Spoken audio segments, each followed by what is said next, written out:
तो इस स्टोरी के स्टार्टिंग में हमें दिखाया जाता है एक गर्ल को जो कि अपनी बेटी को स्टोरी सुना रही होती है और कहती है कि तुम्हें पता है हमारे समुद्र में एक ऐसा प्राणी रहता है जो किसी और से बिल्कुल अलग है। और वो प्राणी ना ही सिर्फ सुंदर है बल्कि बहुत इंटेलिजेंट भी है। और वो प्राणी कोई और नहीं बल्कि मरमेड है। और वो बहुत ही आकर्षित और पौराणिक जीव है। और साथ ही उनके पास दिव्य शक्तियाँ भी है। और तुम्हें पता है जब मरमेड रोते हैं तो उनकी आंसुएं मोती में कन्वर्ट हो जाती है। और उनके खून में ऐसी ऐसी शक्तियाँ होती है जो किसी भी इंसान के लिए वरदान की तरह होती है, जिनको जानने के बाद लोग मरमेड के खोज में निकल गए।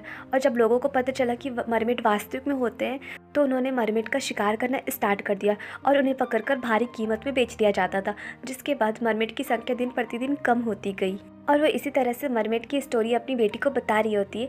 तभी वहाँ पे हमारी मेन लीड आ जाती है जिसका नाम सोमी होता है।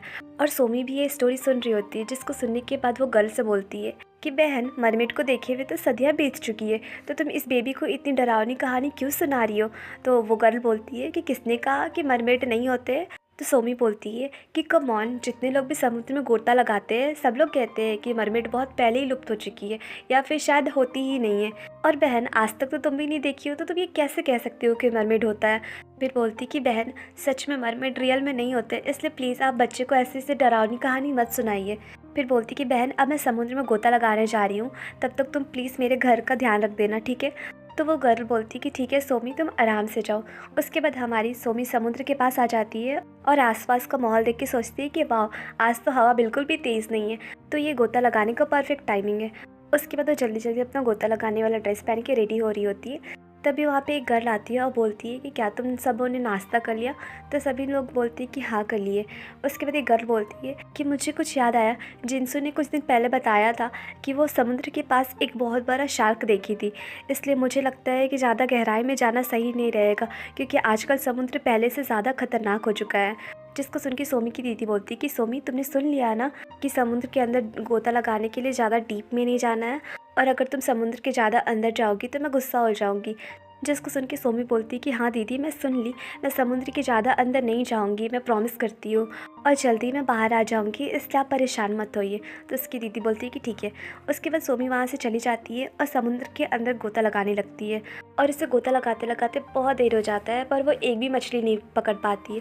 तो सोचती है कि आजकल मैं देख रही हूँ कि एक भी समुद्र में मछली नहीं है, पता नहीं सारी मछलियाँ कहाँ गई। वैसे मुझे कुछ ना कुछ तो ढूंढना पड़ेगा, मैं ऐसे अकेले तो नहीं जा सकती बिना मछली के।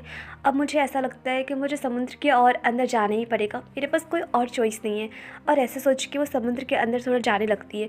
और जैसे अंदर जाती है उससे सामने एक मछली जैसा कुछ दिखाई देता है। तो सोचती है ओह, मुझे कुछ दिखाई दिया, चलो चल के पकड़ते हैं। फिर सोचती कि चलो आज कुछ तो मिला, कम से कम मैं इसको पकड़ लूँ, खाली हाथ जाने से तो बेहतर है।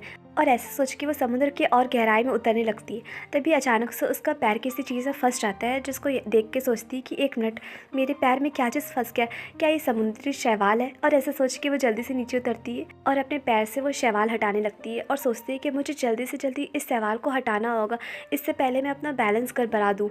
और ऐसे सोच के वो हटाने लगती है। तभी अचानक से उसे एक शैडो दिखाई देता है, जिसको देख के वो सोचती है कि ये शैडो आखिर किस चीज़ का है जो मेरे पीछे है। और वो खतरे को भागते हुए जल्दी से अपना खंजर निकालती है और पीछे पलटकर जल्दी से खंजर से अटैक करने वाली होती है। तभी अपने सामने वो एक बहुत बड़ा मरमेड को देखती है, जिसको देख के वो पूरी तरह से डर जाती है और सोचती है कि क्या ये एक मरमेड है। उसके बाद सोचती कि मेरी बहन ने तो कहा था कि बहुत साल पहले ही सारे मरमेड को कैप्चर कर लिया गया था, तो क्या ये पॉसिबल है कि समुद्र के अंदर सच में मरमेड है। फिर सोचती कि मुझे जल्दी से जल्दी यहाँ से भागना होगा, इससे पहले कि ये मरमेड मुझ पर अटैक करे। और ऐसे सोचते सोचते वो कहीं ना कहीं अपना बैलेंस भी गड़बड़ा दी थी और बहुत ज़्यादा वाटर कंज्यूम कर ली थी। जिसके बाद वो सोचती है कि ओ गॉड, मैंने तो बहुत ज़्यादा वाटर कंज्यूम कर लिया है और अब मैं तो सांस भी नहीं ले पा रही हूँ और ऐसा लग रहा है जैसे मैं डूब रही हूँ। और ऐसे सोचते सोचते वो बेहोश हो जाती है। जिसके बाद हमारा मेन लीड, जो कि एक मरमेड है, उसे पकड़ लेता है और उसे बहुत प्यार से देखता है और उसे समुद्र से बाहर निकाल कर किनारे पे ले आता है और सोमी के होश में आने का वेट करने लगता है। और देखते ही देखते कुछ समय गुजर जाती है, जिसके बाद अचानक से सोमी को होश आता है।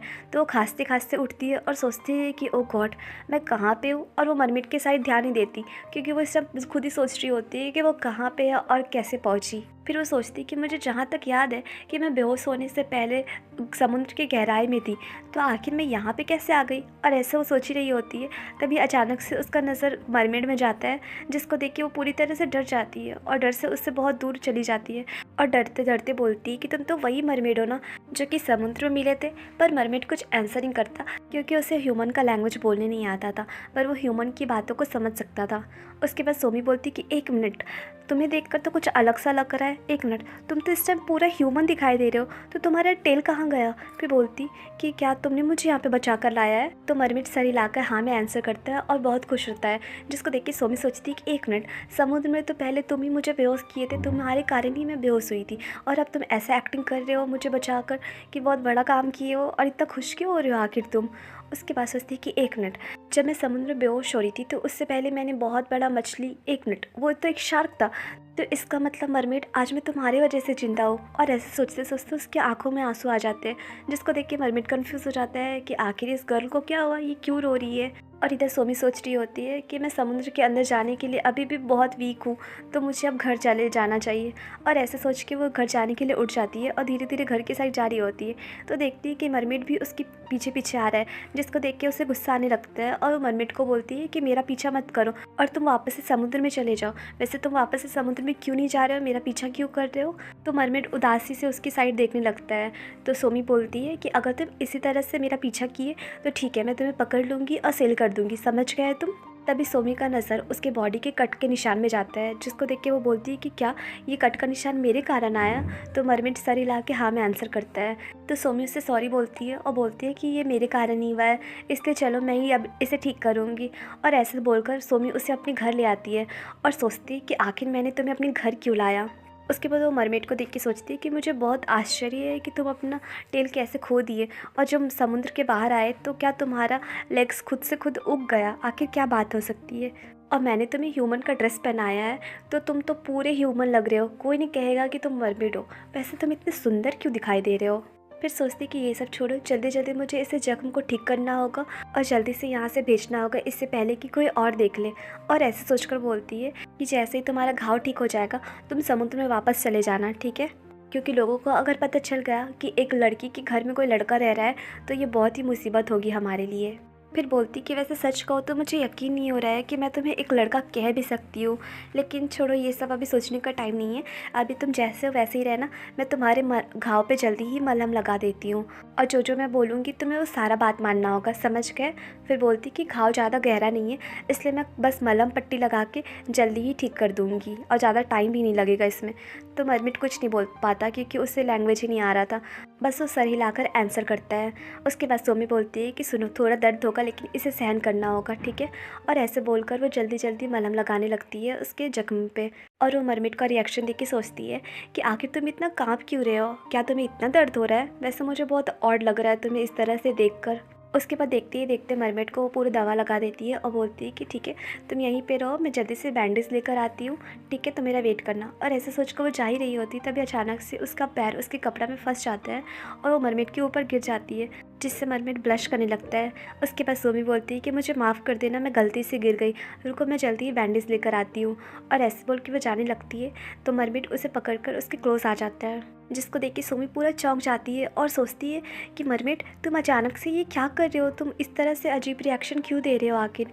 और मरमेड को देख के सोचती है कि मरमेड तुम्हारा फेस इतना रेड क्यों है, और तुम इतनी जल्दी जल्दी सांस क्यों ले रहे हो, और तुम्हें इतना पसीना क्यों आ रहा है, आखिर हो क्या रहा है यहाँ पे, और आखिर तुम ऐसा व्यवहार क्यों कर रहे हो अचानक से, आखिर तुम्हें हुआ क्या है। उसके बाद वो मरमेड का रिएक्शन देख के सोचती है कि क्या ऐसा इसलिए हो रहा है क्योंकि मैंने अभी जो मलहम लगाया है ये उसकी बॉडी में एलर्जी कर रही है, क्या इससे बुखार हो गया है, या आखिर कोई और बात है।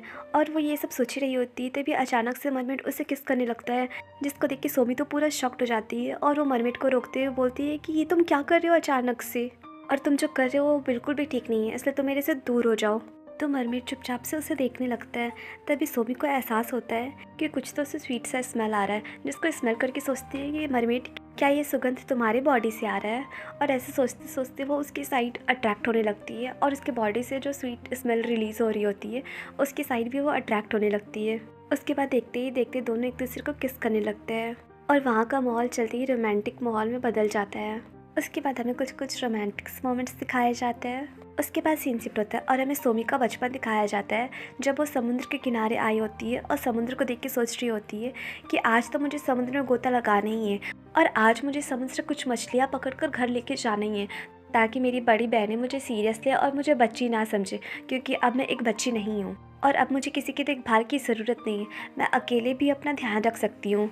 और वो इतने गुस्से में इसलिए इतना ओवर थिंक कर रही थी क्योंकि कुछ देर पहले वो अपनी दीदी के पास गई थी और वो बहुत खुशी खुशी अपनी बड़ी दीदियों को कहती है कि बड़ी बहनें, मैं भी आज आप लोगों के साथ समुद्र के अंदर गोता लगाना चाहती हूँ, तो प्लीज़ मुझे भी आज अपने साथ लेकर चलिए। जिसको सुन के एक बहन उससे बहुत नाराज़ हो जाती है और बोलती है कि देखो ना, कौन मुझे अपने साथ लेके जाने के लिए कह रहा है। और उसकी दूसरी बहन बोलती है कि बहन, मैंने तुमसे कहा ना कि तुम आराम से घर में रहो, लेकिन तुम हमारी एक भी बात नहीं सुनती। तो सोमी बोलती है कि लेकिन दीदी, अब मैं बच्ची नहीं हूँ और मैं भी समुद्र के अंदर गोता लगा सकती हूँ और अपना ध्यान रख सकती हूँ, तो प्लीज़ मुझे भी अपने साथ लेके चलिए ना। तो उसकी बड़ी दीदी समझाते हुए बहुत प्यार से बोलती है कि सोमी, तुम अभी भी छोटी बच्ची हो, तो तुम घर जाओ और तुम हमारी बात ना मानकर हमारे साथ चलोगी तो एक साथ तुम्हारा ध्यान रखना और गोता लगाना मेरे लिए बहुत मुश्किल हो जाएगा और हम लोग परेशान रहेंगे और ठीक से गोता भी नहीं लगा पाएंगे और ना ही कुछ पकड़ पाएंगे। इसलिए सोमी, तुम आराम से घर जाओ और रेस्ट करो। तो सोमी रोते रोते बोलती है कि दीदी, प्लीज़ मुझे भी अपने साथ लेके चलो ना, आप लोग को मेरा ध्यान रखने का कोई ज़रूरत नहीं है, मैं अच्छे से तैराकी कर सकती हूँ, गोता लगा सकती हूँ, सब कुछ कर सकती हूँ, प्लीज़ आप मेरा बात सुनिए। जिसको सुनकर उसकी दूसरी बहन तो बहुत गुस्सा कर रही थी और एक बहन उसे बोलती कि मैं तुमसे बहुत प्यार से कह रही हूँ कि तुम घर चली जाओ, लेकिन तुम पता नहीं क्यों हम लोग का बात सुनती ही नहीं हो।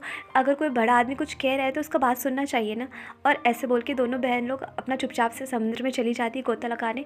और इधर सोमी को ये सब देख के बहुत गुस्सा आता है और इधर एक बहन अपनी दूसरी बहन से कहती है कि देखो ना, आजकल सोमी बहुत ज़्यादा जिद करती है हमारे साथ गोता लगाने के लिए, जबकि वो अभी बच्ची है। तो दूसरी बहन बोलती है कि उसके पास पक्का कोई रीज़न होगा ऐसा करने के लिए।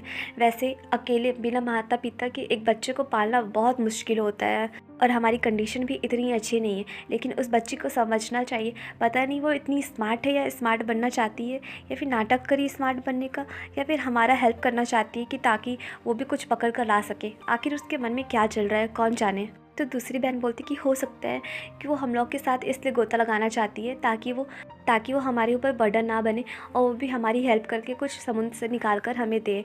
और इधर दिखाया जाता है सोमी को, जो कि बहुत गुस्से में होती है और सोचती है कि आज तो वो तैर कर ही रहेगी। और ऐसे सोच के वो समुद्र में गोता लगाने के लिए डुबकी लगा देती है और देखते ही देखते समुद्र के डीप में जाने लगती है। और जाते जाते सोचती है कि समुद्र का पानी मेरी आँख खोलने में मुश्किल पैदा कर रहा है और अगर इसी तरह से होता रहा तो मैं तो अपना आइज़ खोल ही नहीं पाऊँगी। वैसे मैंने बहुत प्रैक्टिस किया था, लेकिन ऐसा क्यों हो रहा है मेरे साथ। फिर वो सोचती है कि नहीं, मुझे किसी भी तरह से कुछ तो पकड़ कर लेके जाना ही होगा, कोई ना कोई छोटी बड़ी कोई तो मछली पकड़ना ही होगा, लेकिन मुझे ठीक से दिखाई भी नहीं दे रहा है, आखिर मैं क्या करूँ। और ऐसे वो सोच ही रही होती है, तभी उसके पास एक बहुत बड़ा शार्क आता है जिसका एहसास उसे नहीं होता है और वो कंटिन्यू आगे बढ़ रही होती है। और इधर शार्क उसे खाने के लिए जैसे आगे आता है, तभी अचानक से वहाँ पे किसी का हाथ आता है जो कि हमारी सोमी को पकड़कर आगे खींच लेता है, जिसको देख के सोमी पूरे डर जाती है और वो बगल में शार्क को भी नोटिस कर लेती है, जिसको देख के और डर जाती है और सोचती है कि एक मिनट, शार्क वो मुझे अभी खाने वाला था।